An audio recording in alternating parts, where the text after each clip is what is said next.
All right, ladies and gentlemen, it is time for more Hunter x Hunter. We're all just kind of relaxing for right now on my dad's birthday until he's ready to, do something a little bit extra. So I'm taking this time to go ahead and read the next volume of Hunter x Hunter. Let's go ahead and get started, shall we? Yo, peoples, Kyushu92 here.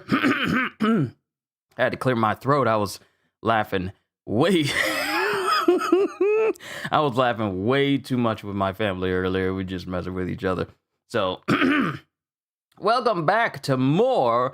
I was about to say One Piece. Sorry. Welcome back to more Hunter x Hunter. In the last volume, we saw more of Kurapika as he's being told that, hey, we have another set of the Kurata clan's eyes that you've been searching for because well, Kurapika has become the head of basically the big boss of the Nostrade family, and he's running things now, and he has all the eyes of people from the Kurta clan all in the basement of this building, so that's where all of them are now, and he's found out that one of the princes of the Guihuoro is taking all of his sons, all of his princes, all of his children, daughters as well. They're all known as princes, out on this big trip towards the Dark Continent on this big giant ship.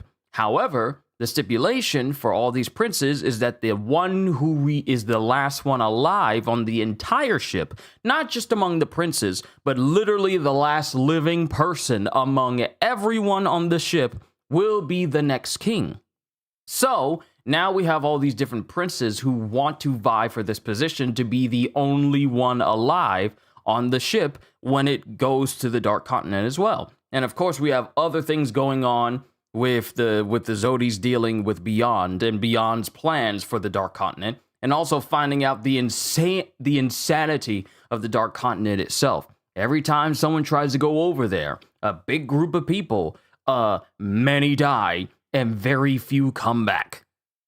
So let's see what happens in Volume 34, which includes chapters 351 all the way to 360.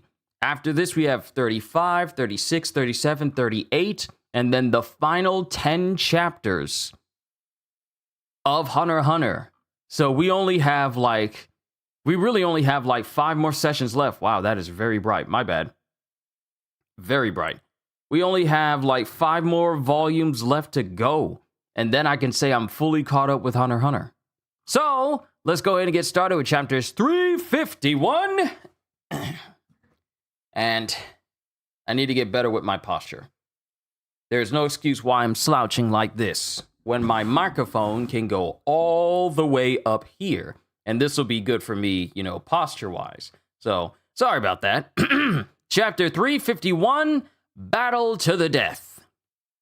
Ladies and gentlemen, the opponent, the elusive Grim Reaper, has picked for this floor master battle.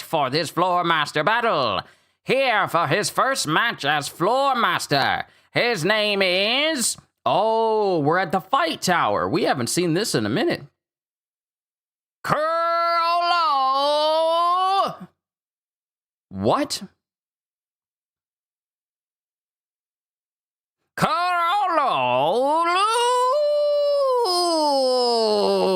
Lucifer! I enunciated that way off. Yeah, I enunciated that way off. Carolo! I'm trying to hold a no, but I gotta clear my throat more than I thought. Carolo Lucifer versus Hisoka Amuro. So it's Crollo and Hisoka. They're facing off against each other in the fight tower. And everyone's cheering with Hisoka going, "Finally, my dream is realized. My dream is realized. I've waited this long. I don't want a friendly sparring match. I know. Being pursued has become annoying. This will be a battle to the death. Okay. Wow! Floor Master Corollo proposes a battle to the death, and Hisoka consents. Mortal combat it is! Only one will survive. Victory is won through the other's death! Then we get the proctor. The use of weapons is allowed. For your pride and honor, let's fight! And both Crollo and Hisoka prepare to fight. And they both charge up with Nen, and they rush each other. Crollo takes out his book, and we see him using like what it looks to be like a little pin or like a pen, and he sticks the proctor with it, and it goes right into the guy. He stabs it right into the guy's head, and all of a sudden the guy can't control his movements. Black voice, mobile fate director. I see. He left me hanging after the exorcism in order to gather his cards. And he's basically using the same ability as Shalnark, pretty much controlling this proctor. He has another antenna. And it shows the judge just launching at him. The judge? The judge? He's attacking Hisoka together with Crollo! He plans to pin me with the judge and stab me with the antenna. And Hisoka just easily kicks away the judge. My leg. Here he comes. And Hisoka pretty much brings his leg down, but it's apparently a feint by Crollo. The feint. But then he opens his eyes up wide as Crollo just comes and just starts pummeling him with his hands and feet. The advantage of being a manipulator is that it's game... Oh wait, this is still Hisoka still speaking. And I've been using the wrong voice for the person who's announcing. It's the same woman. Sorry, my bad. Stomp, stomp, stomp, stomp! A savage stomping! The advantage of being a manipulator is that it's game over once your conditions are fulfilled. He only has one phone, so can he manipulate one person or two at once? Could it be possible to send commands through a group text? Pull out the antenna or kill the judge, and the control probably ends.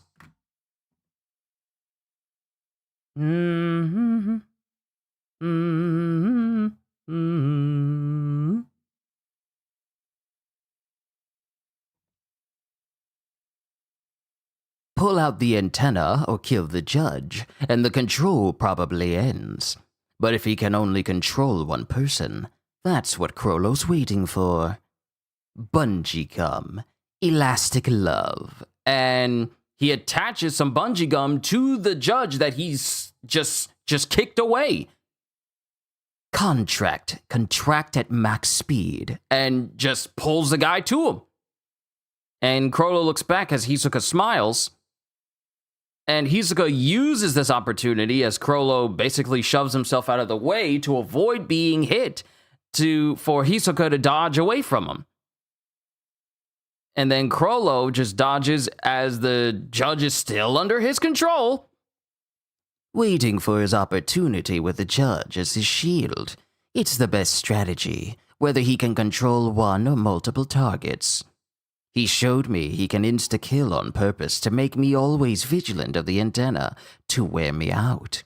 He's basically declaring a drawn-out battle. I'm so happy, Crollo. And then he puts a card in between his fingers. You make me feel so good. And when he dodges away from the judge, a blast happens directly in Hisoka's face just from the chest of this guy. A blast? The blood could be bad. Bungee. And Hisoka immediately jumps away as this guy's body explodes out in blood. And it shows Crollo's hands. And there's drawings on both of them.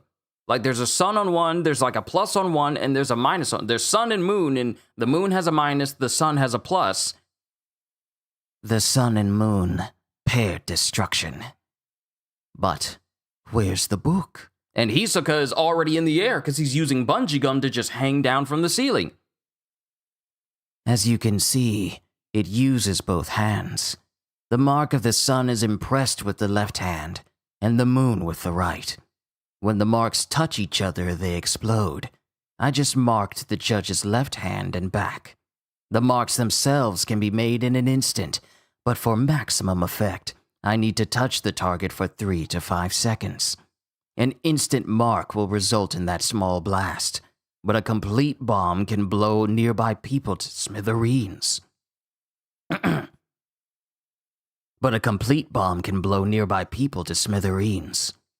I gained this ability back home in Meteor City. You're so kind.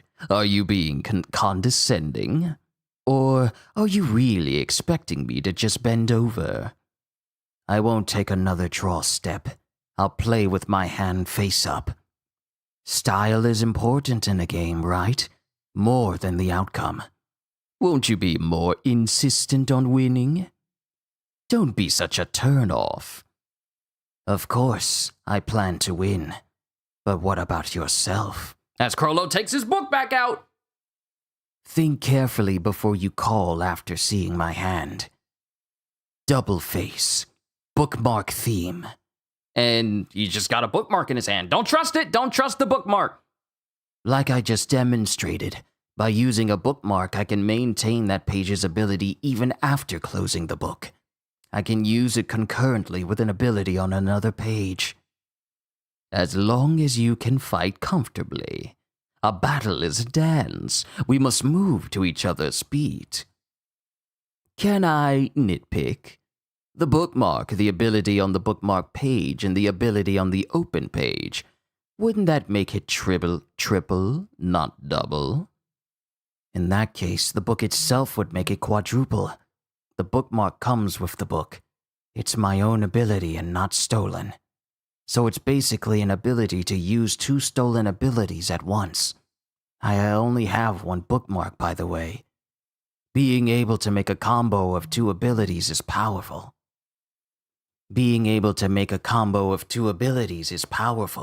But the true advantage of the bookmark is not having to hold the book. I feel so much better reading with my back straight like this. I feel so much better. It feels so much better. Being able to make a combo of 2 abilities is powerful, but the true advantage of the bookmark is not having to hold the book. Skill Hunter required me to hold the book with my right hand when I conceived it. But when I stole an ability that required both hands, I was forced to make some adjustments.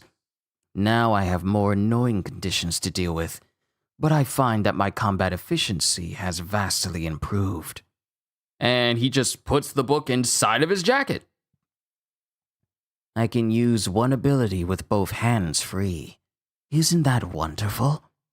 With that in mind, I'll show you 3 more abilities. Then I'm just being all loud in the background. With that in mind, I'll show you 3 more abilities. And then Hisoka is just looking like, yes, wonderful. And annoying.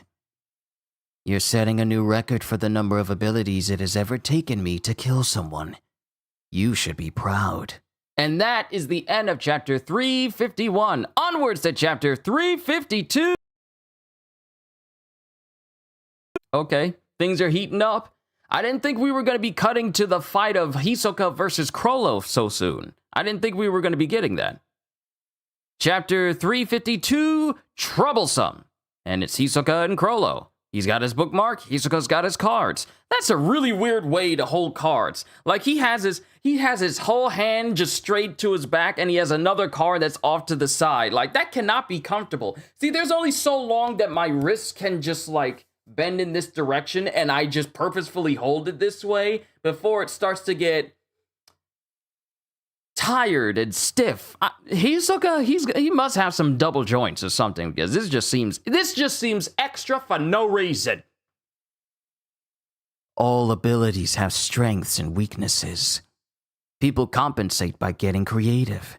They may keep their abilities secret or pick their battles carefully and fight as a team, for example. In addition, I can accrue more abilities as I need them.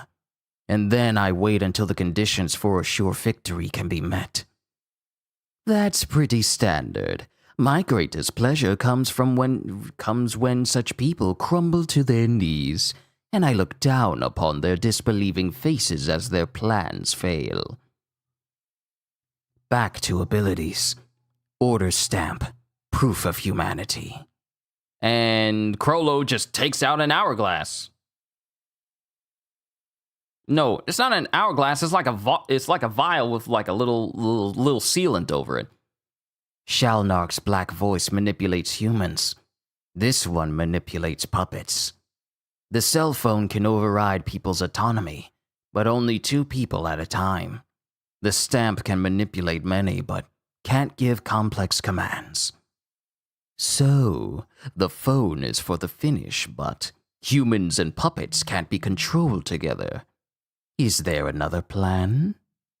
And then, all of a sudden, the vial disappears? The bookmark keeps it in place.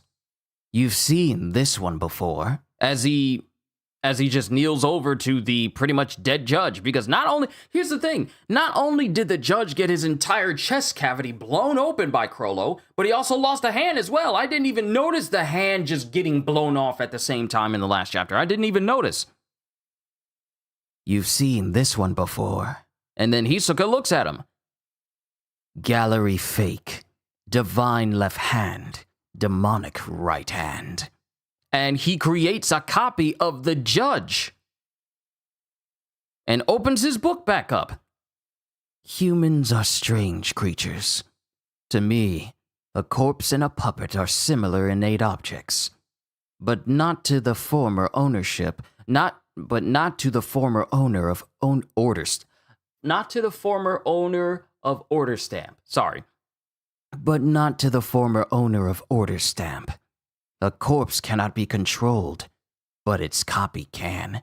Okay, so not me completely missing the fact that the thing he brought out was an actual stamp. It wasn't a vial, it was a stamp. Order stamp. Order stamp. It was an actual stamp. See, this is the reason why I couldn't cut it in the world of Hunter x Hunter. This is the reason why I wouldn't be able to make it. It took me this long to put 2 and 2 together. But not to the former owner of Order Stamp. A corpse cannot be controlled, but its copy can. Get up. And then the copy of the judge gets up. Chest cavity missing and left hand missing as well. For the former owner, the difference between a puppet and one that has ceased to be one is whether the head is connected to the torso. Break, Hisoka. And then the judge copy just runs over to Hisoka. How it accepts commands depends on the puppet too. If you order a puppet created by copying a human to kill someone, it reflects its original personality. It may focus on inefficient methods or assume the deed is done before the target is truly dead. In the worst cases, some puppets outright ignore the order, but change the command to break, and they all get to work on severing the head, making the ability yours while exploring the darkness within the soul of the original owner. That's the true pleasure of a skill hunter. And then Hisoka just starts dealing with the judge as the judge grabs onto him, and Hisoka grabs his head and with a swift crack literally severs the head of this judge's copy and just tosses it, still doing JoJo poses. Correct. Sever the head and the puppet stops. The stamp disappears. But I haven't deactivated Gallery Fake, so the puppet remains. When the copy vanishes, you may conclude that Gallery Fake has been deactivated. And the last one. And from there, Crollo starts manipulating not only the headless body of the judge copy, but also the head as well. And then he shows his hand. Instead of it being like the sun and moon on both of the back of his hands, now it's just arrows pointing up and down on the center of his hands. This. I can use my left hand while holding the book. but I use the bookmark when I want to use the right. The ability remains in effect so long as I hold the book open, even if I remove the bookmark. Convert hands, transfer student. There are so many abilities. I'm not going to be able to retain this. Okay? Can I be real with every single one of y'all? This is the longest explanation of all of his abilities. It's so long. When I look at the wiki and find out everything he can do, I'll find some contentment in that. But at the same time, this Joker just pulling out everything with a thesis of its description. Convert hands, transfer student. Touch with my right hand and the target takes my form. Touch with my left hand and I take on the form of the target. Okay, okay, Bon Clay. Touch with both hands and we instantly switch forms. Only the appearance changes. The persona does not switch. It'll be easy to figure out which is real. I'm the one with the arrows on my palms. Could Gallery Fake create a copy of him with the marks? No. Place the bookmark and with the marks remaining, activate Gallery Fake. The book gets in the way. Gallery Fake and Convert Hands can create human copies, but you need a manipulating ability to control them. The abilities are similar, but they both have distinct roles. All to defeat you. So, that's it for the lecture, right? Time to get this started. As both Crollo and Hisoka start walking towards each other. So this preamble was just them explaining their abilities? Mind you, Crollo was the only one explaining all this to Hisoka. So, that's it for the lecture, right? Time to get this started. One more thing. I'll offer you the most important bit of information. The abilities in my book vanish, never to be used again, when the person I stole from dies. But one of the abilities I just explained is an ability that remains in the book even after death. Oh? And then Hisoka is looking. And then he starts glaring. He starts getting upset and glaring at Crollo. Then that becomes stronger after death. Looks like you get it. This came as a surprise to me too. The original owner was Meteor City's elder. When someone in the outside world attacked one of the residents, he turned one of our brethren into a bomb to deliver our message. Bro, hold on. We just discussed this ability. We just discussed someone blowing up. We just discussed someone from Meteor City killing someone in the last volume we just read. When someone in the outside world attacked one of the residents, he turned one of our brethren into a bomb to deliver our message. Unlike Order Stamp's owner, the elder thought there wasn't much difference between humans and puppets. I tend to agree. Hisoka's still looking. Do you understand what I'm trying to say? Yes. The sun and moon, once marked, cannot be removed. Exactly. Whether I close the book or not, or put it away, they remain until the bomb goes off. This is getting extremely troublesome. That's the end of the explanation. I'm not saying this as a challenge, but I'll win. I'm 100% sure. Will you continue? Of course. And then they both start to get serious. Humans are so very interesting. And then the fight begins. And Crollo pulls out his bookmark. The bookmark. And Hisoka starts rushing him. Black Voice, Mobile Fate Director. Bungee Gum, Elastic Love. And then the crowd is screaming. The battle resumes, but Hisoka goes chasing after Crollo into the stands? They literally just jump into the crowd. What's going on? If I get too close, the antenna is dangerous. But if I stay away, I play into Crollo's hands. But if I get closer... And he starts to get closer to Chrollo, but Chrollo apparently has a very large man get in Hisoka's way. I knew it. He'll try to block my sight. And then he sees Chrollo moving rapidly past the guy's legs. Chrollo went left.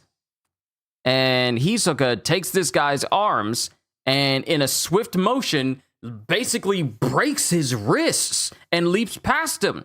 But instead of it being Chrollo who's behind the guy, it's another person who's been controlled. Another one. He used both antennas. And he slashes the both of these people, just killing them both. Because not only did he slash the arms and break the wrists of the big guy, but he also slashed his throat as well. And then he slashed the other guy who got controlled. He's gone. He's gone. Black voice. Bookmark. Activate convert hands. Transform into someone else with his left hand. Move the bookmark to convert hands. Close the book and lie in wait. Quite troublesome. And that's the end of chapter 352. Onwards to chapter 353. I'm so glad we're having a whole series of chapters just dedicated to Hisoka and Chrollo fighting, because I'm gonna be honest with you, I didn't mind having a break away from everything dealing with the princess and Kurapika. I like these kind of diversions. But chapter 353, cold-blooded. Ah! Run! And everyone in the crowd is running away from Hisoka because now the fighting is in the stands. The antennas are gone. I thought Shao's antennas were real objects. He must have reeled them in with a fishing line or something. People, please do not panic. It's dangerous to rush the exit all at once. And then Hisoka's constantly looking around for Chrollo. And everyone's looking around as well. Gallery fake is activated. Then convert hands must have been deactivated. He must have taken someone else's clothes first to disguise himself. Where is he? And when that happens, numerous people within a crowd suddenly start jumping over everyone just to get to Hisoka. What's going on? The audience members are attacking Hisoka. And they all have marks on their heads, like peace signs. Open book to gallery fake. Bookmark, create a crowd of copies. Activate order stamp. Command them to break Hisoka. I see. Everyone in the audience here knows who I am. About 30 puppets that won't stop until they're beheaded. At Chrollo's speed, he might make even more. And he uses bungee gum to basically attach himself to the roof. There must be more puppets that haven't been given commands yet. I should bide my time until there are fewer people running about. Activate. And Hisoka just basically Spider-Man web zips up to the roof with bungee gum. Wow! Hisoka jumps high to avoid them! But to his shock, all of the puppets down below launch at him. Basically on some World War Z nonsense where it's like they all bunch together and they're reaching out for Hisoka. And Hisoka's taking this opportunity to basically just try and beat up on him while he's attached to his bungee gum. But something moves behind him without him seeing, and it's Chrollo, who's in different clothes. And before Hisoka can do anything, Chrollo manages to hit Hisoka in the back. See, here's the thing. Getting punched in the face head on, that's already dangerous. Because if you hit a person hard enough, you are capable of denting in their nose. Just like completely. Like that, I can't imagine the pain for that. But getting hit in the back of the head, that is incredibly dangerous. And he just punches Hisoka in the back of the head with as much force as he could muster. He was going for my left flank. How could he modify his attack angle from there?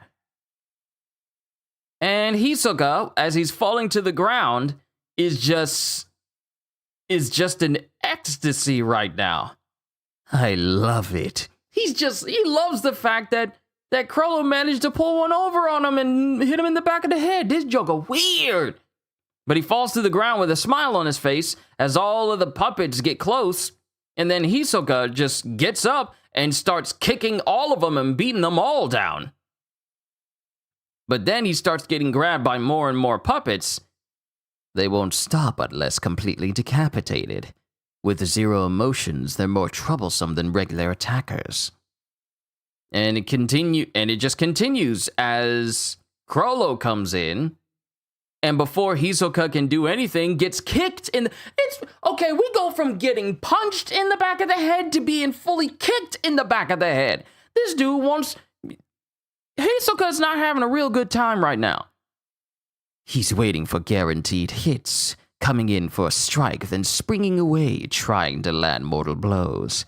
And he's forcing me into the throng of puppets. So cold-blooded and calculating.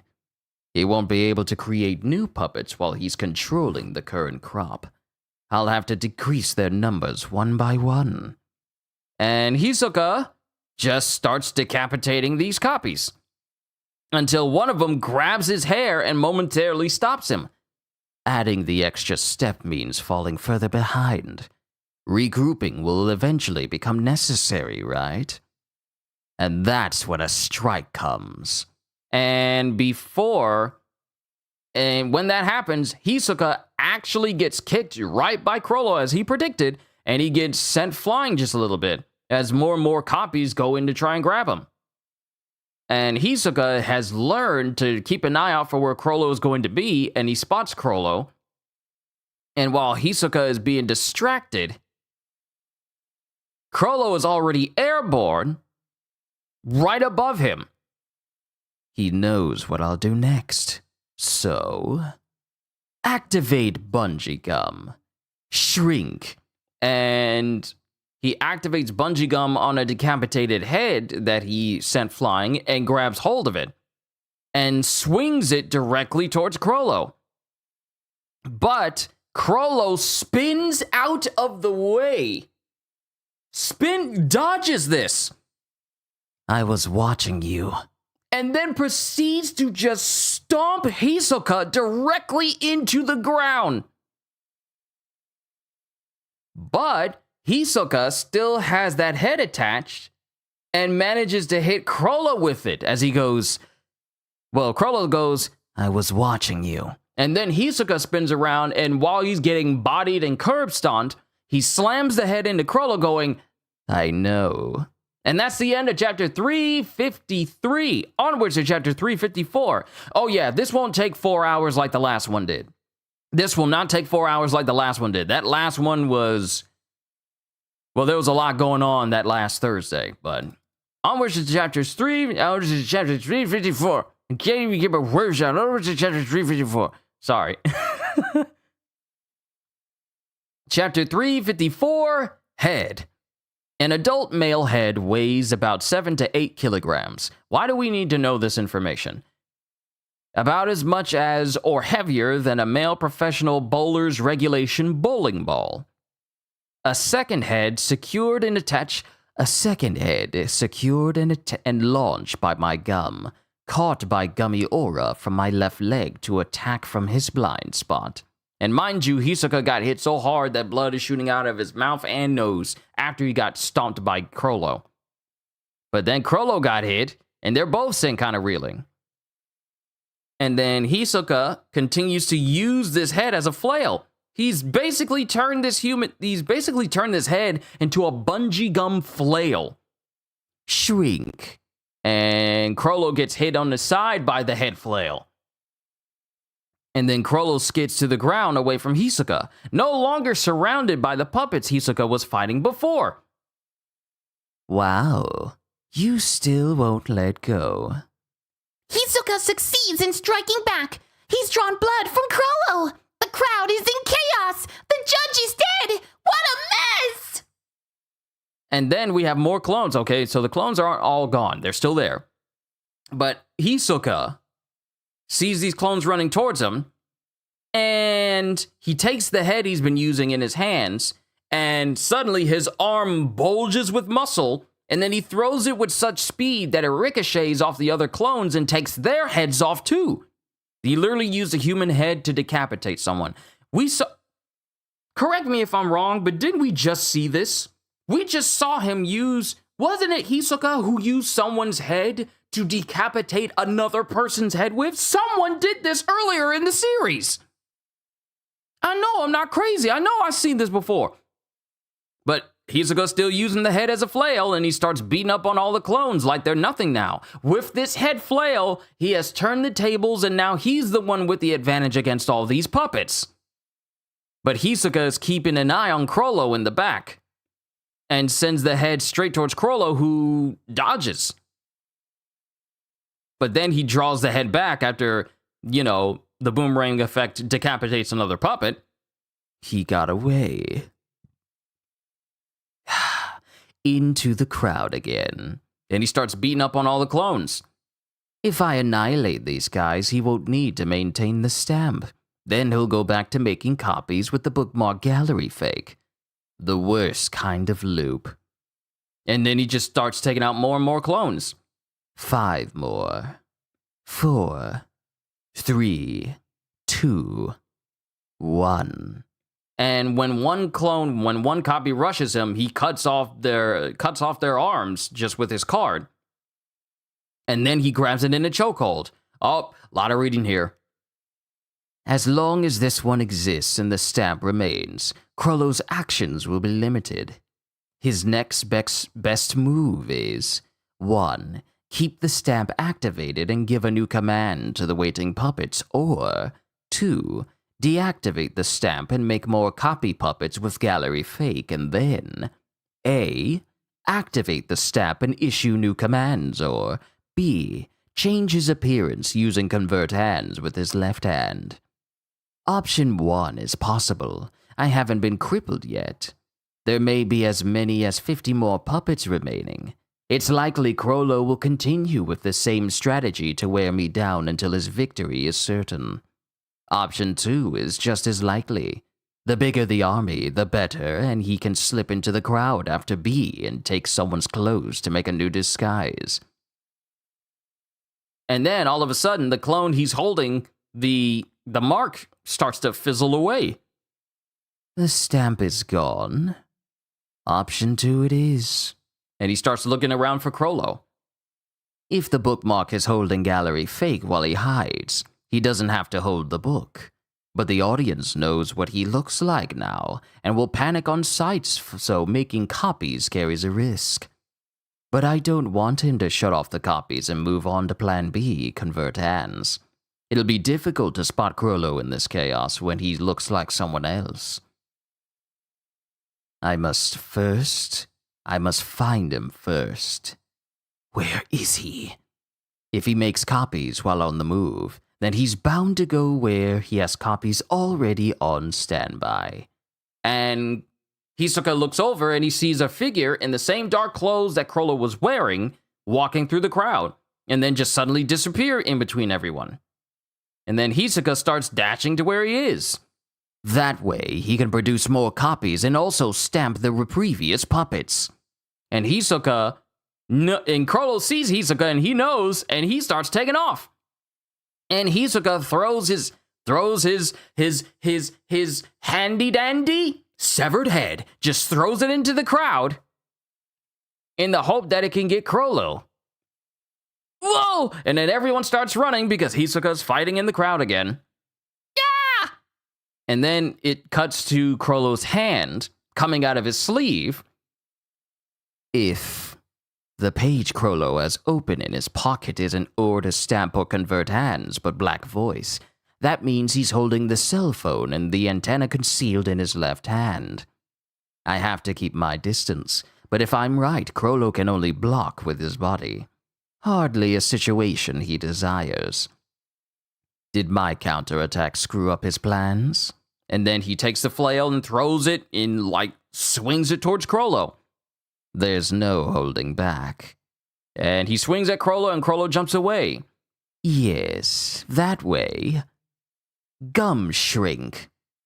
Release gum from the floor. And multiple people multiple people start launching towards Crollo because they have an attachment to their back because of the bungee gum. And this surprises Crollo. Run, stick the bungee gum on the backs of the fleeing people and to the floor, and my human bullets will do the work to store their own potential energy. As all these people that were running away from Hisoka have all been attached with bungee gum in order for them to launch directly at Crollo. And while that's going on, Crollo is besieged by multiple people from all sides, and Hisoka prepares to swing his flail. And it goes towards Crollo, and Crollo dodges away from all these people. Whoa, he missed? Hisoka lost a golden opportunity. No, I only put aside what I no longer need. Because he attaches bungee gum to Crollo's leg. It was already on there when I sent the audience flying. Yeah. No, it's impossible. When? Shrink. And then Crollo starts, speeding up towards Hisoka, and Hisoka, while he's pulling in Crollo, swings his head flail and slams Crollo directly in the back with it. And Crollo spits out blood, and then Hisoka slams him into the ground. Hard. And Crollo is laying in a crater. And then when the smoke clears, it's not even Crollo. Nope, Crollo is scary because this whole time it wasn't even Crollo. Either that or he switched up with this person the whole time. It's not him. He made a copy of himself with right-handed convert hands and manipulated him with the bookmark on convert hands. And Hisoka looks at the back of this guy's head, and there's an antenna from Black Voice in there.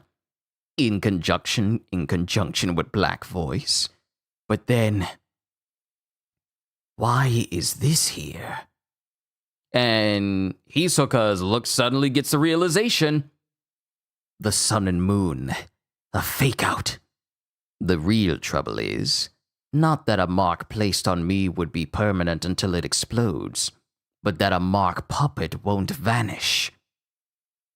And then we get like a little tidbit from the author going, my yearly average used to be 190. I remember I used to aim for a Brooklyn on purpose when I had too many 10 pins left. And this is the author talking about his time at bowling. In a single lane, I don't think I'd hit 170 in double lane. But that's the end of chapter 354. Onwards to chapter 355. I am so grateful we are having these Hisoka versus Crollo fights. This Hisoka versus Crollo fights, and it's just nothing but this. We might even be able to play that Borderlands DLC if I'm good enough here. We'll have to see, though. Probably more than likely it will still be Friday, though. But chapter 355, Detonation. The sun and moon paired destruction. As you can see, it uses both hands. When I stole an ability that required both hands, I was forced to make some adjustments. He hasn't lied, per se. The explanation got me to assume that, like Gallery Fake, an ability that requires both hands means that it can be used in conjunction with another ability. But the sun and moon can be used when another ability is bookmarked and the page is open with his right hand. In other words, he can imprint the sun with just his left hand. When the copy vanishes, you may conclude that Gallery Fake has been deactivated. Again, he never said you may conclude that Gallery Fake is still in use while the copies remain. Everything so far is to confirm my understanding of Crollo's explanations. Okay, so we got some more. There's still some more. Instead of activate Gallery Fake, bookmark, close the book, create a crowd of copies, activate order stamp, command them to break Hisoka, it's actually activate Gallery Fake, bookmark, close the book, create a crowd of copies, activate the sun and moon, impress the sun mark on the copies. Deactivate either or both. A marked copy is protected. Deactivate either or both. A marked copy is protected by post-death intensified NEN and won't vanish. Activate order stamp, and lastly command them to break Hisoka. So that's how it is. With the sun and moon as an additional step, the number of puppets should be fewer than my initial calculations. Maybe 20 to 30 more. But if I take too long to find him, he'll keep making new puppets at a pace of one every couple of seconds. And then Hisoka jumps into the air, away from this fake, back into the middle of the arena. Most of the audience has surprisingly stayed put. I can't tell if any of the people taking care of each other, I can't tell if any of the people taking care of each other are Crollo. Those who think they're out of range are pretty calm. What now? Hisoka stands in the middle of the arena. He's looking for Crollo, who's disappeared. Crollo can prepare all he wants right now, but he can't exactly take his time. In 10 minutes or so, paramedics and security personnel will come pouring in. He has to finish this before then, or the waiting puppets will be mistaken for the injured and be carried out. This next attack will be the real thing. He'll make explosive puppets with the sun and moon at maximum power, and try to detonate them at close range. As he prepares his own personal severed head flail. No matter how many there are, I can't let the puppets close in on me. And then we get numerous people screaming over and over as they're trying to get out of the arena. Please, do not panic. A stampede will be very dangerous. He's sending the puppets on a rampage to confuse the crowd. See, that's what I saw. It looks like the puppets were going into the crowds to sow even more chaos and discord, which would then make it even more difficult for Hisoka to actually hone in on Crollo. He's sending the puppets on a rampage to confuse the crowd. Is he setting up something else in this chaos? Paramedics and security are on their way. Please try to stay in your seats. And then, all of a sudden, someone takes the headphones off of the announcer and goes, "Break Hisoka." And then Hisoka is looking around, all around him, and then all of a sudden, the announcer gets her headphones back. Huh? Sorry about that. I apologize for that biased statement during the broadcast. I see. He attracted my attention with the brawl and used the PR system to speak to the entire audience, efficiently giving a command to all the puppets and making it even easier to hide. And it shows way more puppets in the crowd as they all just like 28 days later just zoom in and hone in on where Hisoka is. What's going on? The crowd is forcing their way in? A lot more this time. And it just shows an almost endless amount of, I won't say endless, but it's way more than 20 to 30 people that Hisoka was assuming all start to rush the arena with him just standing there with his personal head. And Hisoka, with the most devious smile. I have never seen a smile this devious. It is literally like an evil Grinch smile, as he smiles and prepares to take down all of these copies, all of these puppets. And then with his hands forward, he sends individual strands of bungee gum towards the chests of all the people that are in front of him, and then he just yanks them around like he's Doflamingo. He literally yanks them around. He lifts them all up in the air, and then proceeds to toss them in. He's not, bro. He stopped using his head flail, and he's using these people as his own personal body flails. All of these people that he's bound with his bungee gum, he's wrapped them all up in it, contangled their bodies in it, and he's using all of them as his own massive flail, basically bodying every single puppet that runs up close to him. And he's spinning like a top. keeping all. Oh wow, this is way more. This looks like it could possibly be 100 because it's just nothing but a double spread panel, well drawn, mind you, double spread panel, and it's just Hisoka using these bodies as a flail to basically beat down every single one of these puppets. What the? A riot?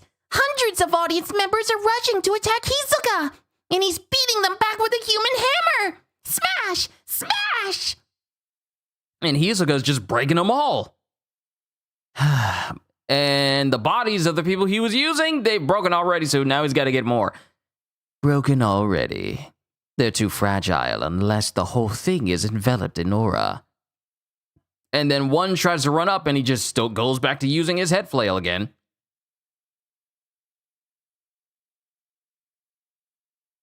And basically like a yo-yo, I was trying to understand this bottom panel, but basically like a yo-yo, he takes his head flail and he starts whipping it towards all these individuals, basically smashing their heads in, one by one.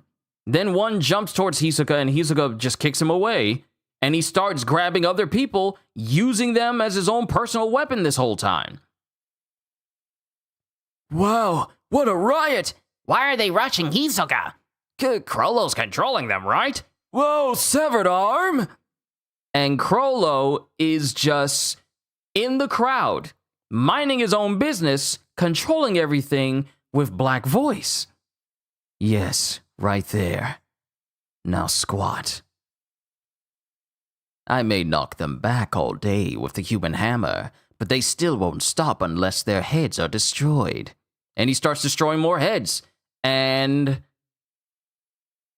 as he catches the head he's been using this whole time, Chrollo just goes, now. And all of a sudden, there's an explosion right at the point of Hisoka's hand, and the crowd is speechless, and Hisoka can only look bewildered as his own hand has been blown apart.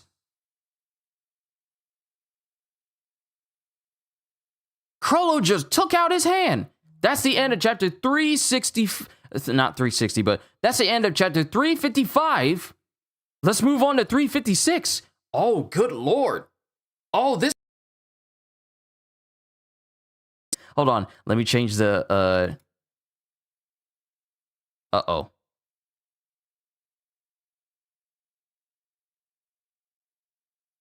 Whew. Okay, for a second there, I thought something bad happened. Whew. Okay, we're good. Okay. Oh, okay, you guys. Okay, the image just froze. Okay, give me a sec.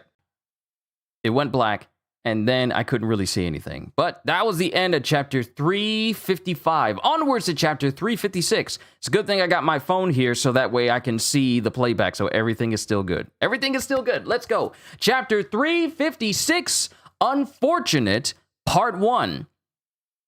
And the crowd is just looking on as Hisoka's left hand has basically been blown apart. Good. And Hisoka's looking at mind you, his palm is still there. His palm is still there, but all the fingers, including his thumb, they're pretty much gone now. Oh, I see. That was when. And then it cuts back to Hisoka when he's remembering when it happened. That over there was the body.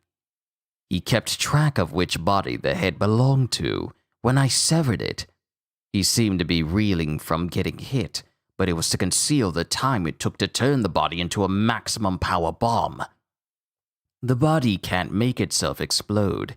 He mocked someone with the minus and manipulated him with the cell phone, making him touch the body's plus mark. And Hisoka's just looking at his blown apart hand. The gum I kept on the ceiling for insurance is now gone. This is pretty bad. It's unfortunate. I won't be able to take my time ruminating over your strategy. This is the real 11th hour. And Hisoka uses his other hand and then attaches it to a puppet's face. Shrink and grabs a hold of it and rips that head off. And then it shows more copies running towards him, and he just starts beating up on them still, using the body as his own personal pair of nunchucks. My left hand won't be able to make precise nen manipulations, but I still have my legs. And he starts using his legs to basically manipulate bungee gums, and just like a reverse version of Spider-Man is using his feet to launch himself to different spots. Shrink, and he attaches to one of the walls of the upper rafters, of which the clones immediately jump towards to attach to it. And when that happens, Hisoka basically just stands on the wall as if he's using ninjutsu to like climb on the wall, and he takes the head that he has and he starts launching it towards all the heads of all these clones, just bodying them. Mind you, there's still a crowd watching all of this. Why they're still standing around watching, I could never understand. But they're just watching all of this insanity happen as these clones are pulling over into the rafters. And then it shows more clones jumping at him as he just basically uses bungee gum to run along the wall away from this ever-increasing, like, ant tower of copies towards him. Go to the second floor. Find Hisoka. When you do... And it shows more clones running, and they got the plus, and they got the minus sign on their hands. Well, minus sign on the left, plus sign on the right. And they're all running towards Hisoka. When you do, self-destruct right next to him. And it shows more copies looking over the rafters at Hisoka, like very creepily, like they're just looking at him. T-Bait chapter read through next. Yes, don't worry, Rohit. I'll record that and upload it to the Patreon. Because that's one of the things I do need to take care of, because I know the chapter's out right now. I went ahead and unlocked the chapter, so I'll cover that as soon as I'm done here. But self-destruct right next to him. And it shows these copies looking at Hisoka, and while he's distracted by the crowd from the ground trying to reach up to him, the ones on the upper half of the rafters launch at him. And they all launch with their hands close together. Remember, these marks, when they touch each other, trigger an explosion. They launch towards Hisoka and then clap their hands. And there's an explosion from the point of where Hisoka was. And then we see Hisoka's head in one panel as a smoke cloud erupts, but Hisoka launches out of the smoke cloud, having covered up his body. And we get more people cheering as this insanity continues, as more of the copies still pursue Hisoka. On the ground, I fall prey to the puppets. If I'm propelled to the opposite side, the puppet bombs are waiting for me. Extend gum to the ceiling. And he tries to do it with his right leg, but his right foot is gone. So Hisoka's lost the fingers of his left hand, and he's now lost his left foot, so he can't use Nen on that foot specifically, because it gone. Well then my left leg. And before he uses his left leg, a copy gets thrown directly into his body. Much to Hisoka's shock, because then we see Crollo. Yeah, then we see Crollo, who's just standing in a crowd. And he's just kind of smiling as we see everyone running away from Crollo because this fight is between the both of them. And Hisoka's just reeling from this. I must escape to the ceiling. And then Crollo goes in and something gets thrown towards Hisoka and he throws something at him. And it's another person, it would seem. And he falls to the ground. Yeah, he falls to the ground as he tries to still hold on to his severed head with his Nen.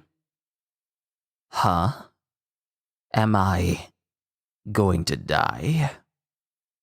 And as these clones surround him, mind you, all of these clones are preparing to surround him and blow up. If I'm going to die anyway, then...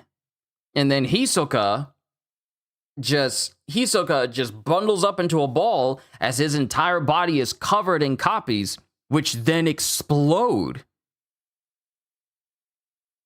He just really tightens up his entire being, and then all these clones just pile on him like the Smiths did against Neo and Matrix Reloaded, and then we just see an explosion.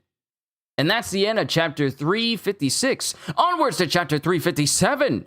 My goodness.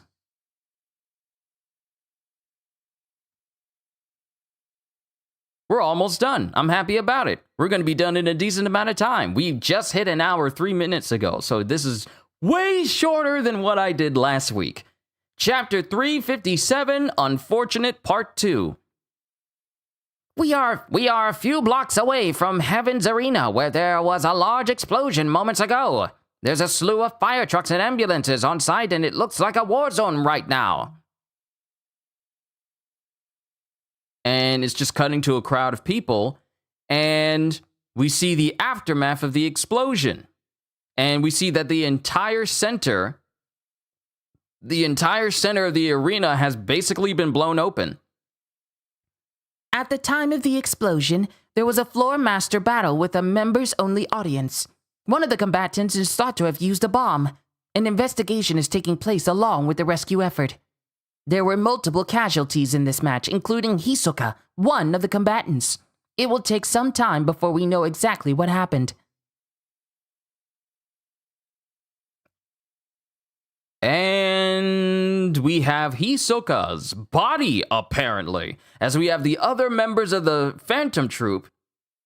We got Mizuki, we have Shalnark, and we have the one dude with the Nen ability to copy objects, of which they use to steal from the Mafia, whose name escapes me at the moment. They're all standing apparently around Hisoka's body, with his entire upper torso being charred to the point where the skin off of his face is basically burnt off. You just see no nose, no eyelids, just teeth. Like everything has just been completely singed off.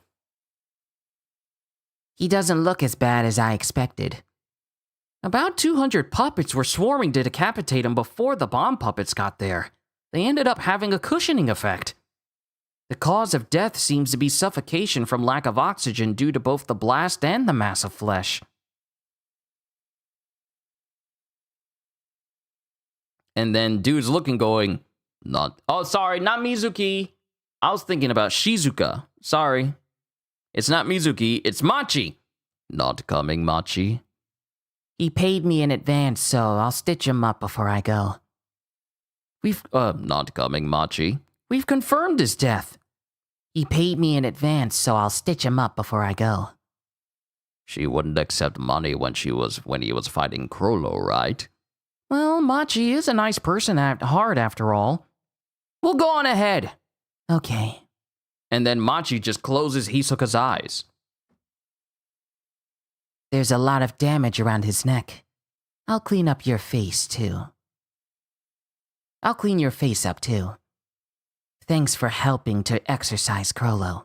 And then she takes some of her Nen threads out, and she starts stitching up his neck, and there's like this psst sound coming from his neck. And then all of a sudden, Hisoka's body starts being enveloped in aura, which shouldn't be possible because brother should be dead. Aura? Impossible. Hisoka is dead. How could there... Nen that intensifies after death? Nen that intensifies after death?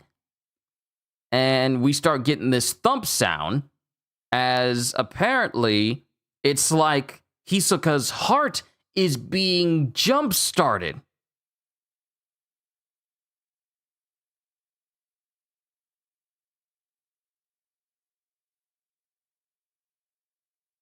And then we cut back to the moment before he was surrounded by clones. If I'm going to die... I'm sorry, I was trying to make sense of that. If I'm going to die anyway, then I might as well give it a try. Nengum, I beseech you. Spring to life after my death. Pump my heart, my lungs, Stroke me all over to revive me. Why would you say something like that? Why would you say those words specifically? Why? Why are you weird? Why are you weird? To revive me. I'm not saying that whole sentence again. This joke is weird. But then we get the explosion after being surrounded by all the clones, the bomb clones and the bomb puppets and the control puppets. And then Hisoka wakes up.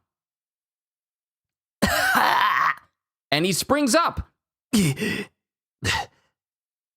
Machi?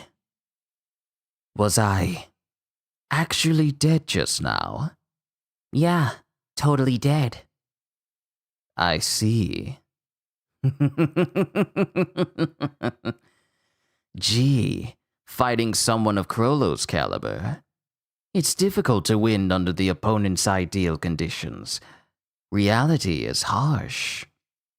And mind you, Hisoka is now alive, but, steadily bleeding right now. If you learned your lesson, be sure to pick your battles next time. Sit down. I'll stitch you up. No, I'll be fine. And Hisoka uses his only remaining hand to just press onto his face. Stop the bleeding. And his body stops bleeding. Take the parts blown off in the blast. Texture surprise. Recreate the missing flesh. And looking at his left hand, he basically recreates his left hand. Cover with texture surprise. Flimsy lies. Same with the right leg. Seems fine. All healed. In parentheses. I see. Then you don't need me. I'm leaving.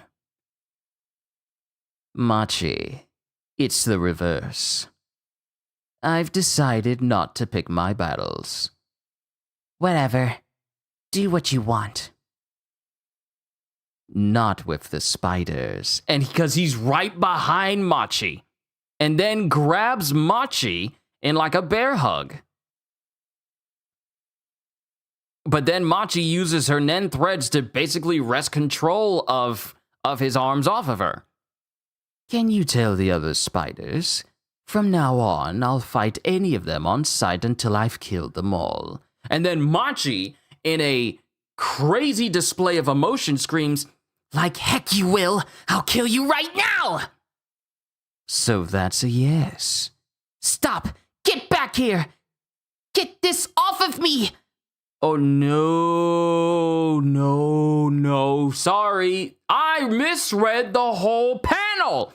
It's not Machi who's making Hisoka move back. It's Hisoka controlling Machi with bungee gum. So that's a yes, as he starts stretching. Stop! Get back here! Get this off of me! I'll kill you! Taking my love for granted. Get it off yourself and stop me. And Machi is livid. So livid that we actually see separation of teeth in her sneer. And then we cut to Krollo. Yes, the Kakin royal family. They're inviting civilian passengers. The king and the princes are going to the new continent. They must have substantial treasure. They'll be taking it on board. And we'll steal it.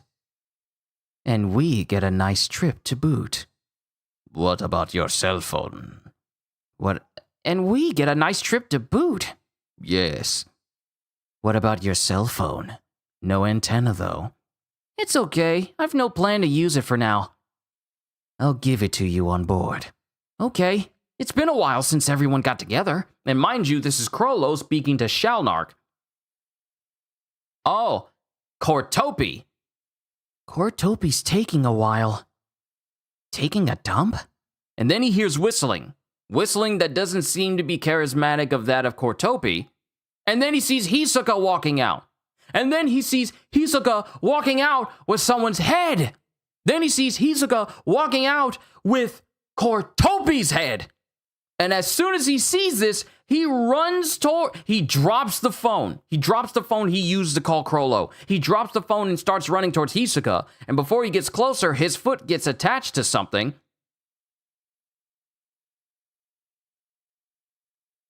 And then, in that instance, Hisoka tosses the head of Cortopi towards Shalnark. And before Shalnark can do anything, Hisoka comes up and bodies him. And the next thing we get is Shalnark's body attached to some, like, hung up in some metal swing, in a metal swing set, as the crows pick at his body and Cortopi's head. Two members of the Phantom Troop are dead already from Hisoka. Oh my goodness. 2 down, 10 to go. He killed him. He killed him. He killed him already. He left Machi bound up by the bungee gum and went to kill Cortopi and Shalnark, and they're dead. Oh my goodness! And that's the end of chapter 357. Onwards to chapter 358.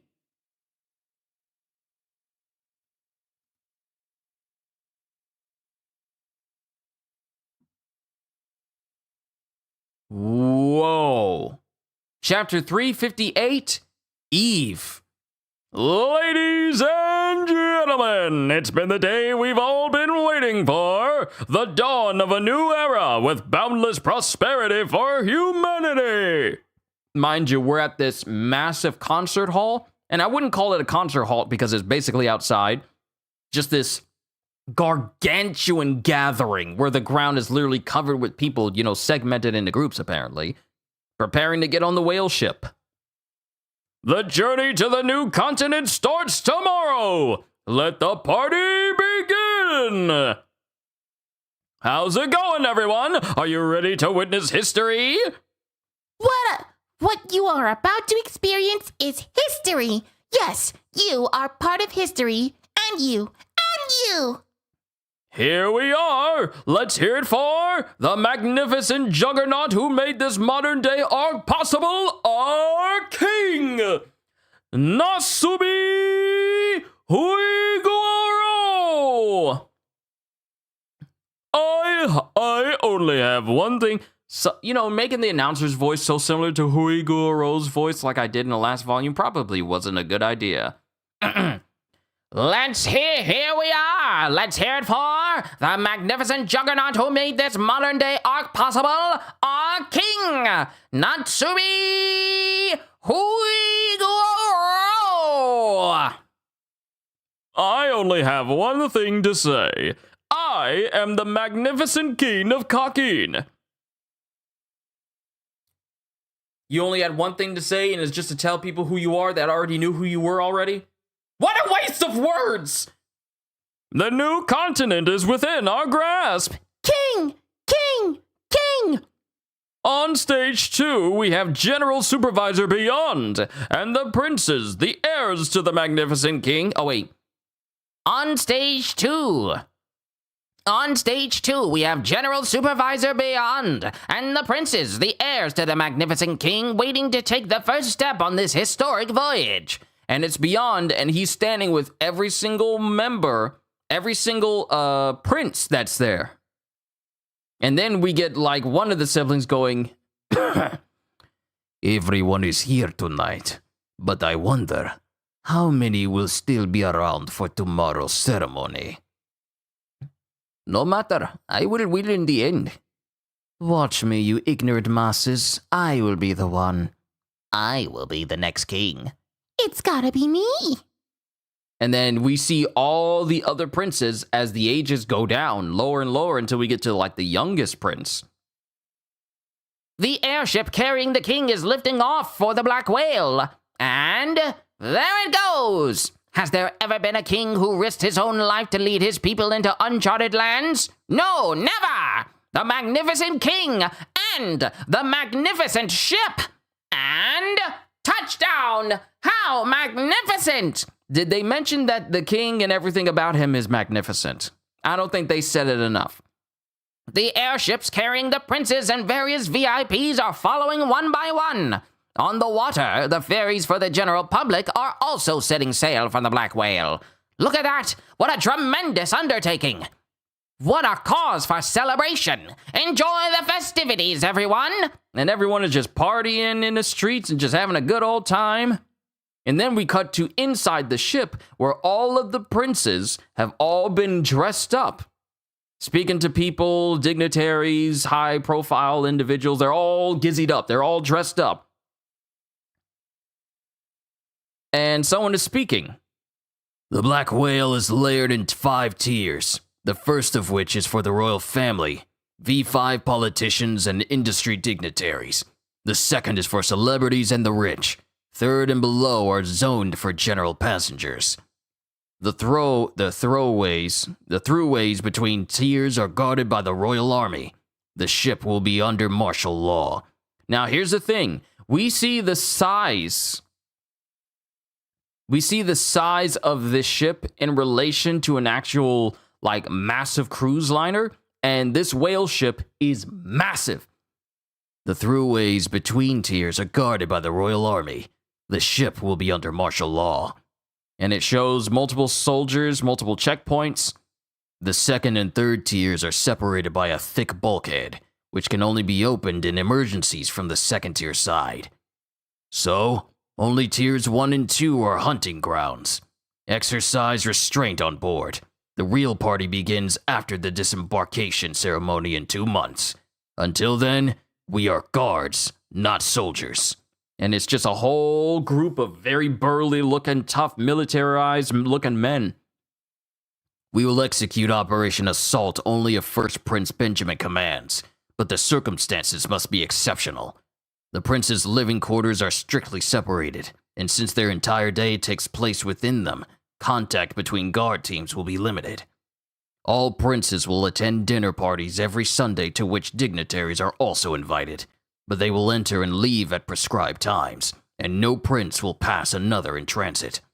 So there isn't any opportunity for now, and perhaps for the entire time. Then we get caught up, Pika, because he made a promise to take care of the youngest prince. That would be convenient for security purposes. We'll find a way to avoid the succession battle in the meantime. Yes. Is it possible to contact other queens and princes with the ship's phones? Low-ranking wives cannot call the higher wives, and the military manages the phone lines. The Royal Army, a neutral party to the succession battle, monitors the halls. They keep track of all activities. Assassination would be impossible. I don't know what the king intends. There are plenty of loopholes in this situation. Considering the presence of NEN users, the possibilities are limitless. We must first get some idea of the enemy's capabilities and assess the balance of power. We currently only know the number of guards employed by each prince.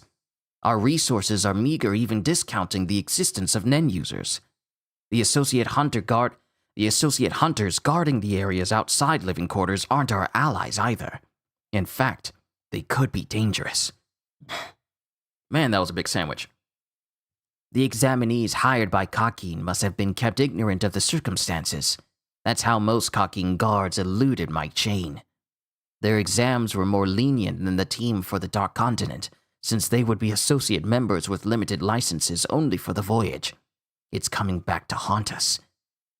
Outside the prince's living quarters on Tier 1, almost 150 provisional hunters will be roaming the halls with secret missions.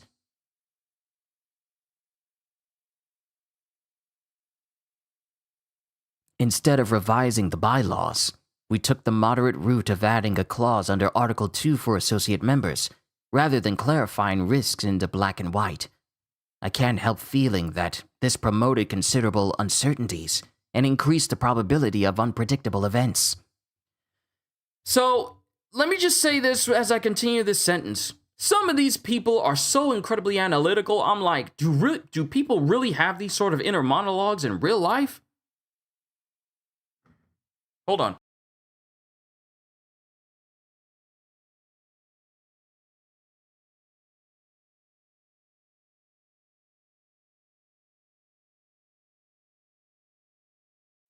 I heard a sound I didn't recognize.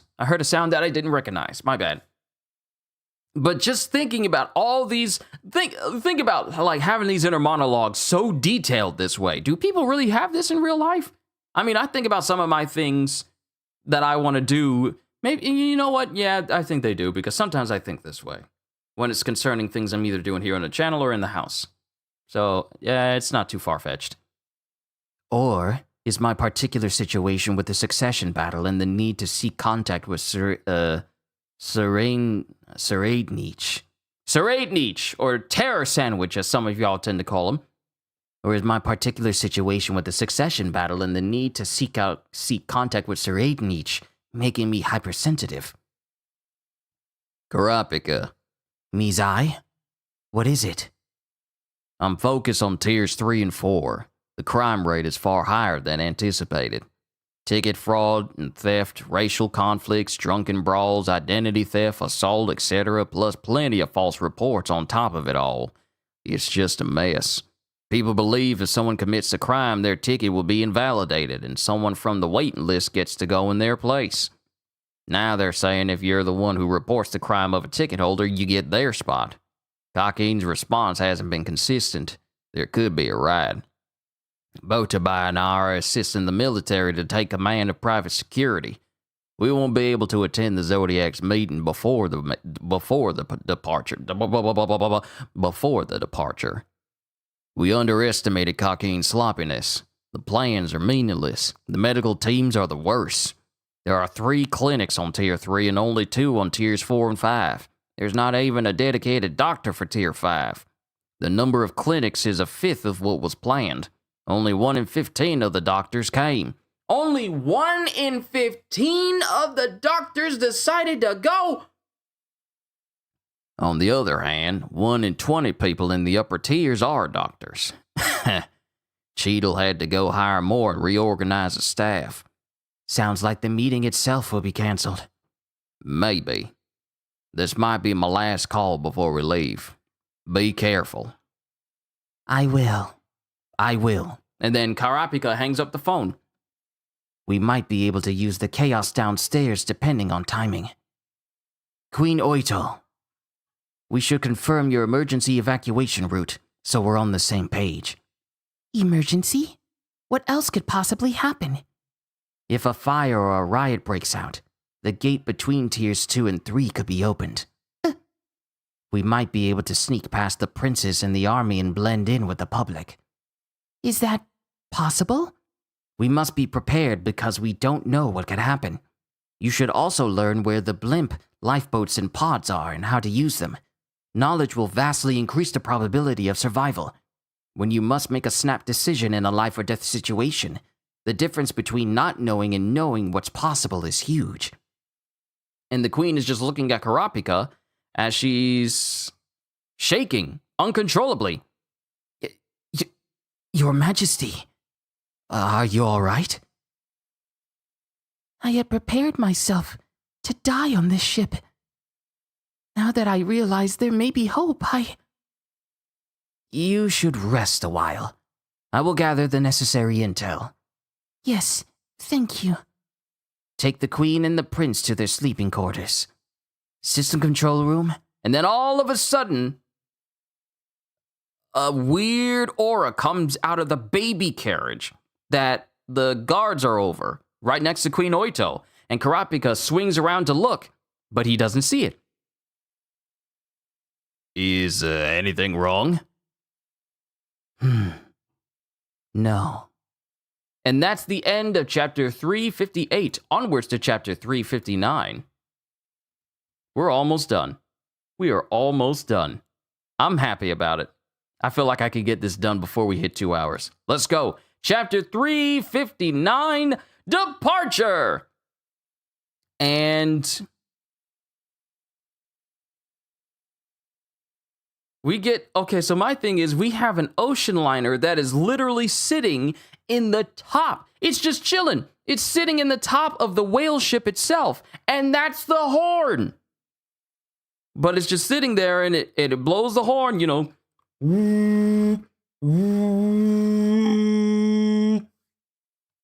Those things are loud, though. I was on a cruise back in 2017. Yeah, back in 2017, I went on a cruise to Nassau, to the Bahamas, with the rest of my family. And I was on the deck. I was on the bow of the ship, like very close to where the horn is supposed to be. And we heard it go off. That thing was so loud, I couldn't hear myself speaking to my dad. It deafened all sound around me, which is crazy. But everyone's cheering as the whale ship starts to make its way away from the place, away from the kingdom. The Black Whale 1 sets sail, and everyone's cheering. Welcome, passengers! The Black Whale has successfully left port. Now, onward to the vast ocean! Little do they know that the ocean they think is an ocean is literally a lake of the Dark Continent itself.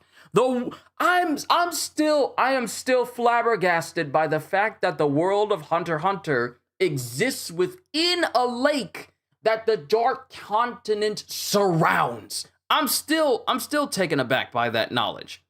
That blew my mind. I didn't believe that.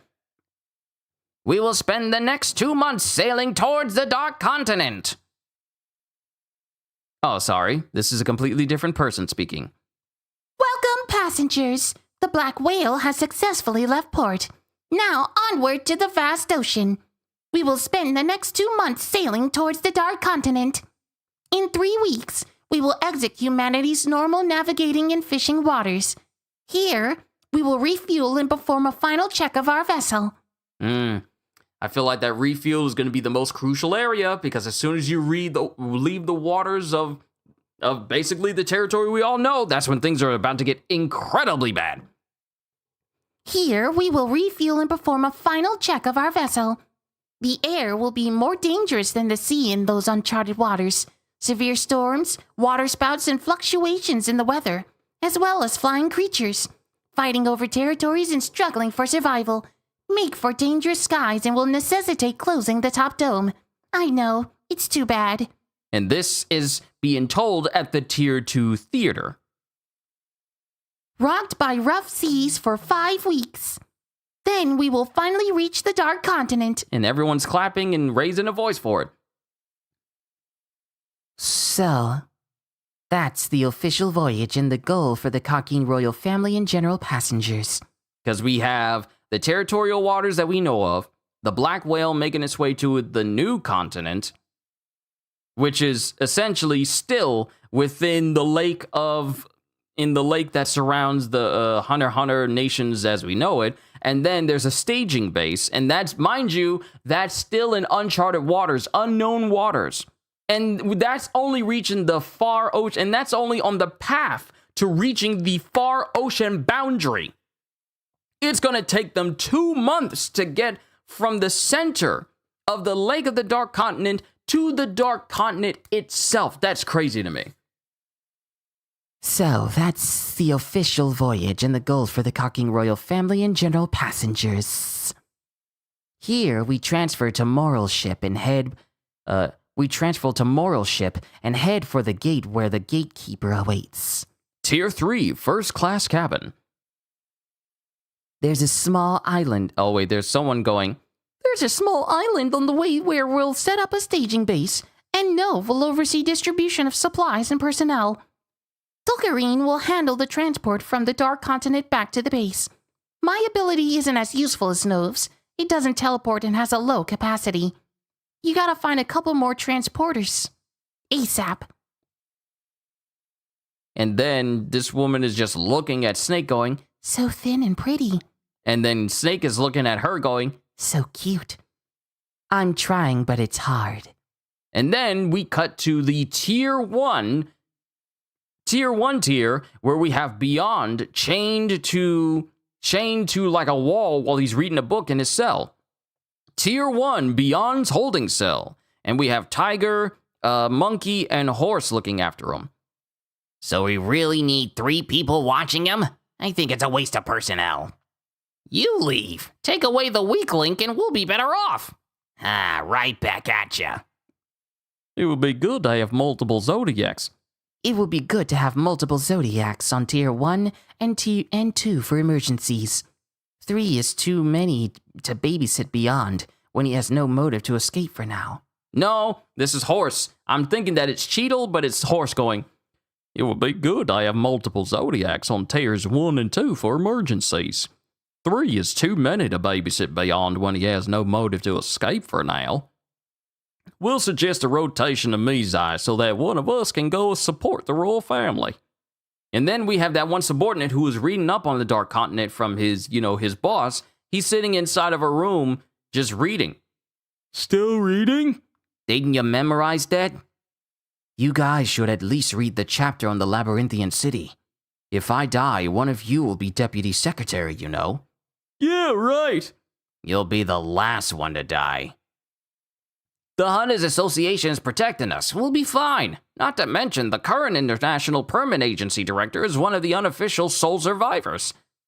You're going to be the living witness to Beyond success. You're safe. The director said the same. The director said the same thing. It's a free ride straight to a promotion. Don't worry. Remember us on your way up.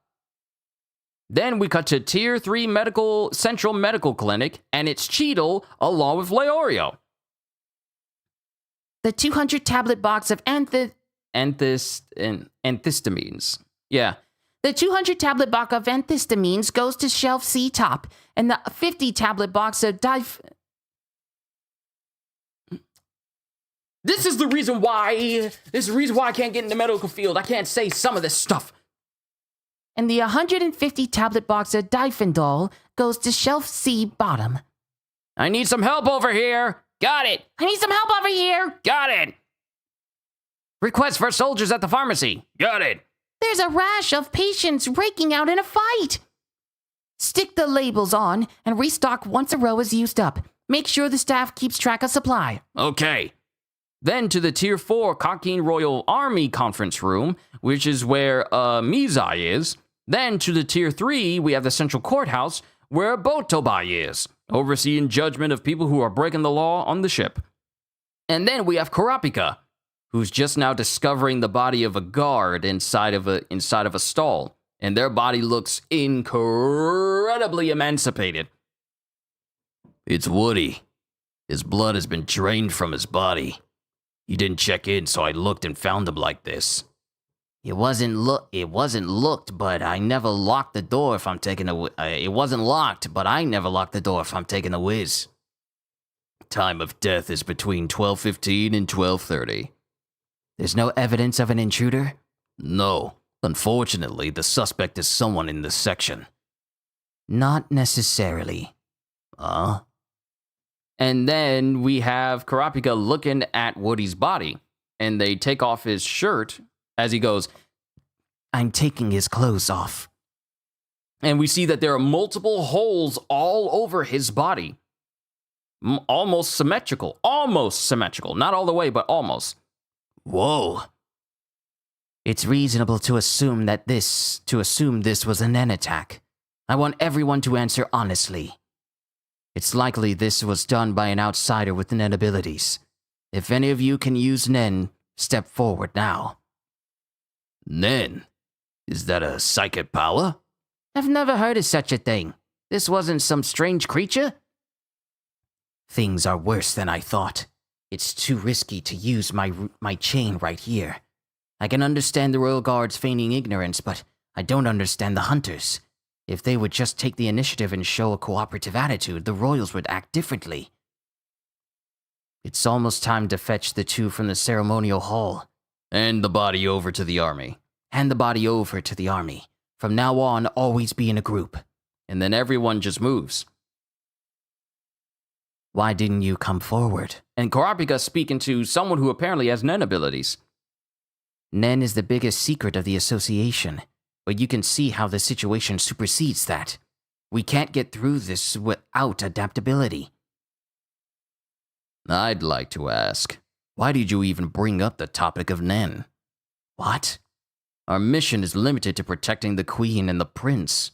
This is the Cockine Army's internal conflict, right? Don't tell me. If someone in the military could use Nen, stepping forward would have the opposite effect. It would be declaring our intent to interfere with their infighting. focus on our own mission and they won't bother us. They don't know about the succession battle? Didn't you apply from the Kakin official website? Of course. Then didn't you see the queen? The interview? We were exempt. Unlike you, we contacted Kakin right after the voyage was announced and the application was only to formalize it. We know more about the royal family, the military, and their situation than you. The queen seems to like you, but try to be more discreet.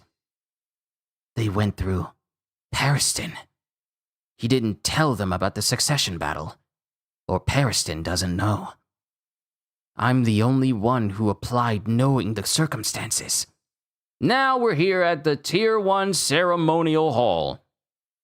And we get Queen Oito with the youngest prince going, with someone speaking to her saying, "Queen Oito, it is time to retire." More than likely her butler going, "Queen Oito, it's time to retire." And Benjamin is looking directly at her. Everyone was here for the ceremony, so it'll be a 4-way battle royale. We may have been monitored by the king and the royal army, but it's an act of folly to reach past me, the first prince for the crown. They must be put to death. If you end up killed by another prince, consider yourselves lucky. Death by my hands wouldn't be so simple. And while he's standing there, the king is looking at his son. Then we have a terrace sandwich over in the distance, and we have the prince, multiple princesses, some of them in wonderful-looking dresses and wonderful-looking clothes. Lady Kacho, it is time to retire. Yes, let's go, Fufu. My lady, only one may go at a time.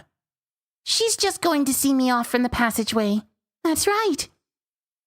We have to have a private word sometimes. I know, right? They get along so well. Maybe we'll have co-rulers.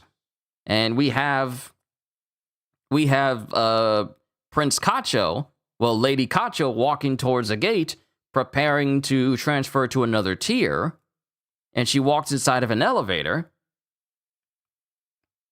And we got them standing inside the elevator with the camera on them, with one of them going, "Say, Catty, about the succession battle." And then Kacho speaks to her friend going, Don't get too cozy, you idiot. Listen up. We'll work together to kill the others. If we're the last two remaining, I'll convince Daddy to let you live. Tell your guards to work together with mine.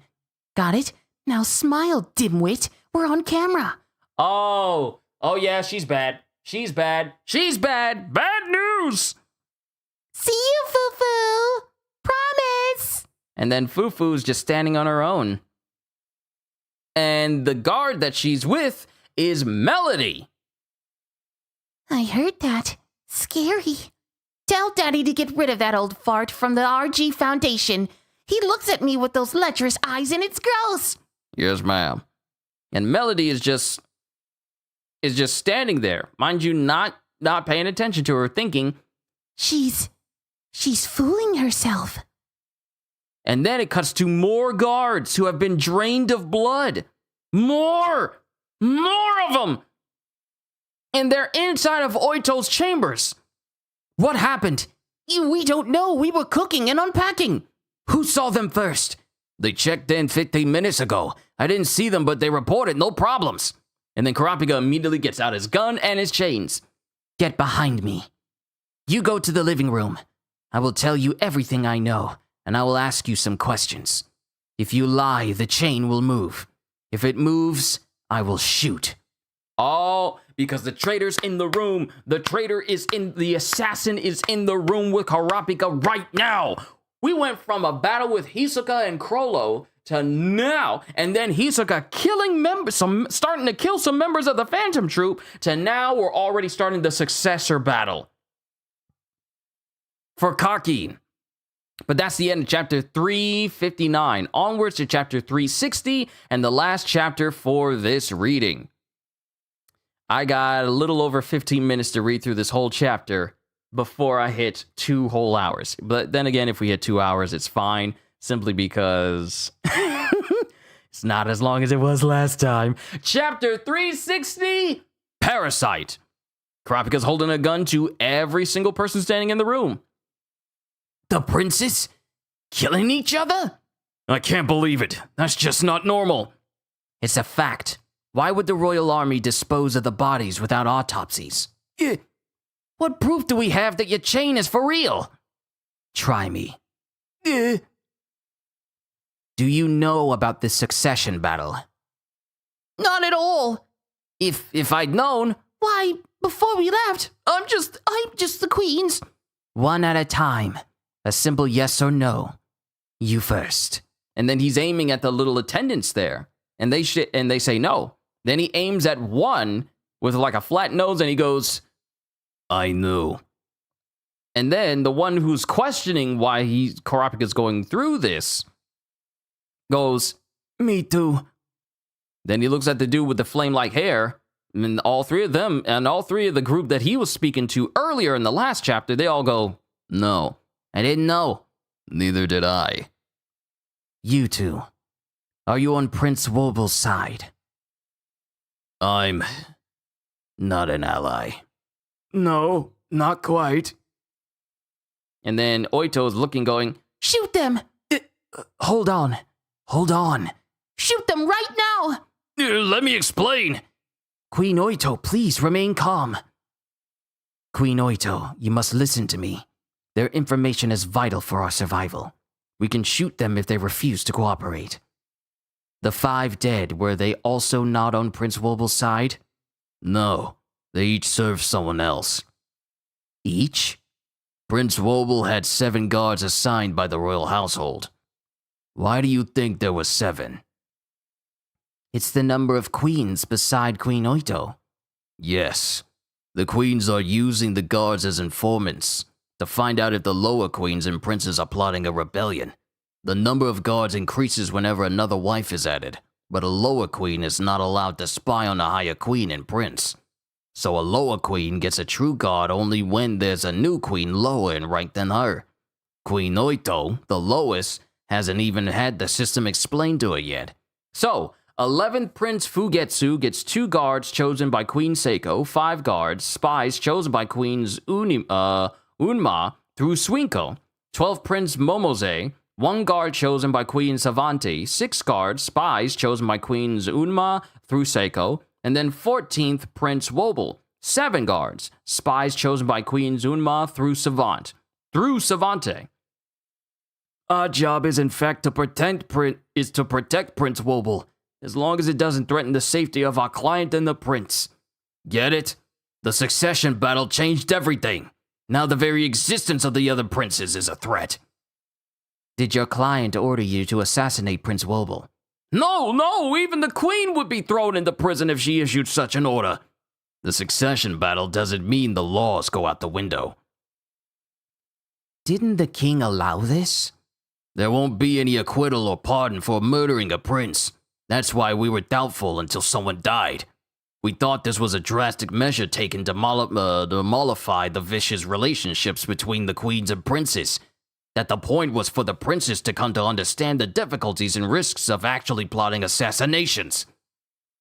That's how serious a crime it would be. We thought it was unrealistic. But seeing that body and hearing about Nen, now we know the battle has begun. It just won't be carried out by us or private soldiers, but the princes themselves. And Oito speaks up. What are you saying? Didn't she take the seed urn ceremony? That must have been the ceremony to bestow Nen abilities. That was just an old tradition. Please, it is imperative that you remain calm. If this is true, it's natural to think young Prince Woble's Nen ability is driven by an instinct for self-preservation. She's sensing your anxiety as danger. We cause that anxiety, so it's likely for her to automatically attack us. You must calm down as much as you can.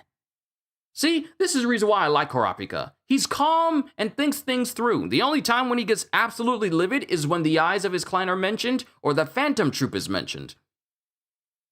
That's the most plausible theory we have, but we still can't determine if the attacker is a friend or foe. It could be that Prince Wobble did it in self-defense, sensing a guard's decision to take matters into his own hands. Or it could have been another prince, targeting the youngest and weakest prince by destroying her in a circle. Questions remain regarding her mastery process. Nen is usually acquired over a long time. When was this ceremony? A little over a month ago. True, it hasn't been long enough for that theory to work. This can't be done by someone who just learned Nen. Well, it's not impossible if it's parasitic. Parasitic? Yeah, that would explain the ceremony. And that's when Kurapika starts to look over, and he sees something sticking out. He sees something sticking out from behind the head of one of the guards he's questioning. And it's a little creature that's just staring at him. It's a little creature with like 3 fingers, but it's staring at him with like 1 eye. Say, can you see that? And then some people look over, and since they understand it, they see it too. Whoa! Quiet! We don't know what it will react to. You can't see that? What? What do you see? Can you see it, Your Majesty? What? I don't see anything. What is it? All right, get behind me. And then they all start to move behind Kurapika because there are Nen creatures crawling on the guards that are not part of Queen Oito's entourage. Hey, for real? And they look, and there are more creatures in the room, not just a small little salamander, lizard-like creatures crawling on the guards, but also very big, obscure-looking creatures, like some sort of long cat dragon. I don't even know how to describe. There's just creatures crawling around in the room that are not normal at all.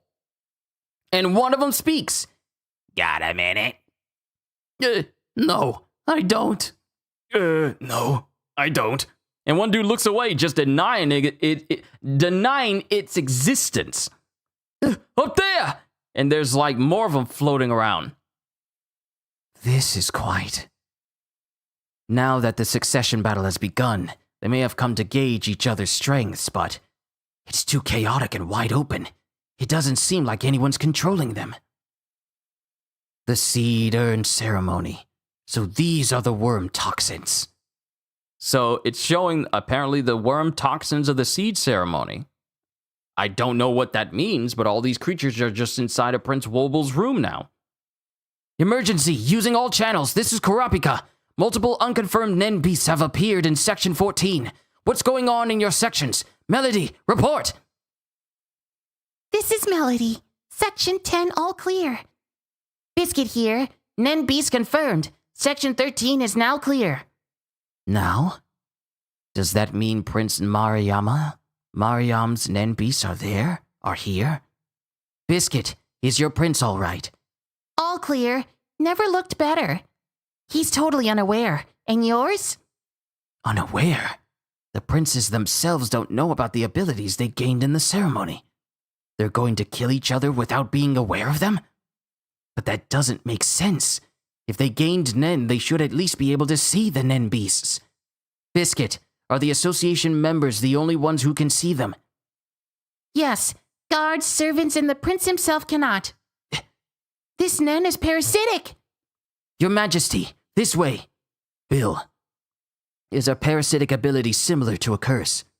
Yes, it uses the host's aura to fuel the ability, and many are conjuration-based. The host is left unaware and can't control them. They can protect or sometimes attack the host. So the host not using Nen isn't an issue. It works better that way. When they drain aura, the host only feels it as unexplained fatigue. This is more dangerous than you've imagined. Let me know now if you want out. A hunter will be sent to Tier 2 security. It won't affect your 2 missions. Like I told you before, our job is to guard the prince and queen. Increased danger is no reason to resign. In fact, our situation has changed with this worsening crisis. We need to exchange information to protect them better. And then it gets to the guards, it cuts to the guards who are still chained, still roped up to the chair. And all the Nen beasts are gone. They're all gone. They're finally gone. Nen beasts are so nasty. Are they all gone? Yes, at least in this room. Then, Let me know when you're free, okay? Okay? what is this thing? And it shows like a little mouse Nen beast still sticking close. So, our real mission is to explore the Dark Continent with Beyond. But we won't use that as a reason to neglect this mission. All right. Your situation is problematic. Approaching 4th Prince Seradnich is dangerous and clearly incompatible with this mission. I have the Queen's consent. Safety is my utmost concern, of course. That won't help to establish trust with you. I'd have to refuse to form a team with you. Their safety must be the priority. Then I ask, what does safety mean to you? If it's only to guarantee safety while on board, per your contract, your understanding is too narrow. Isn't there true safety to wholly escape from the threats of the succession battle? We can make that possible. There are currently 3 ways. Your Majesty, please consider that there are many options. And then we get a scream. We get a scream from across the room. Stay with me, Your Majesty. And they all run up into the room, and it shows one of these dudes standing up, and there's a knife in his hands. The one dude that tried to ignore the Nen beast that was speaking to him, and he's holding a knife, a bloodied knife. He killed the other people that were in here. He killed the other guards, not the other ladies in waiting, but he killed the other guards, the 2 that were in the chair, and the other one that was sitting next to him when the other Nen beast popped up. Get back! What happened? He took the knife and he... Sayard! Why? Why did you? And then he looks.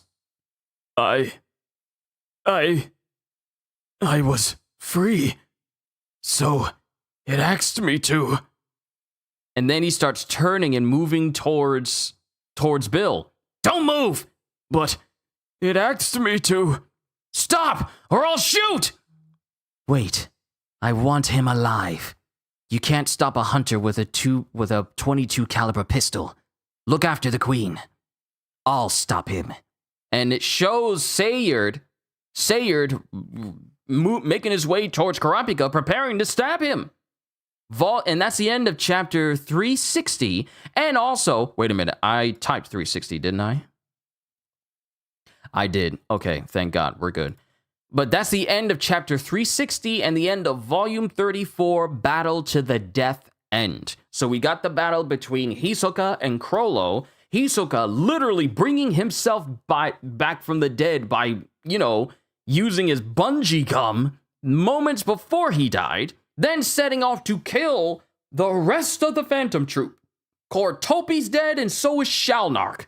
Machi is bound up by bungee gum, with Hisoka telling her, if you want to get out, you do it yourself. But I'm going to go ahead and kill the rest of the Phantom Troop. And he's already killed 2 of them. And now the ship has set sail, and we have the princes already in the midst of this succession battle, with Nen beasts just appearing out of nowhere, parasitic Nen beasts appearing out of nowhere. And now we got one of these guards who's apparently gone insane because this Nen beast was apparently speaking to him, now going off and killing multiple guards, making the situation all the more concerning. Mind you, these guards said that they were here to make sure that Prince Wobble and the Queen were protected. Now these guards are dead.